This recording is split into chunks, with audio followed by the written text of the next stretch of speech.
La serra encrespada que s'enlaira per damunt de Prades fins als 1.200 metres presideix el baix camp més septentrional. L'antic comtat de Prades ja es va crear el 1324 a partir de l'arrelada unitat física i humana de les muntanyes de Prades. Restes de l'antiga muralla i una font renaixentista recorden encara aquell passat notable.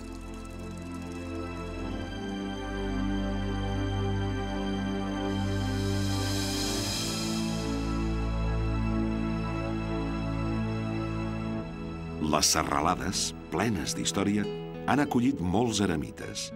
Diversos santuaris són al centre de la devoció popular. Sant Roc, la Mare de Déu de les Barrulles o la Bellera. Aquest paisatge el descriu Josep Pla. Precipicis verticals, gegantins, de perfil violent, acolorits de vermell i de gris, que s'aixequen davant la plana com muralles inexpugnables, que s'encimbellen els uns damunt els altres, que encaixen els corrents d'aigua entre profunds congostos.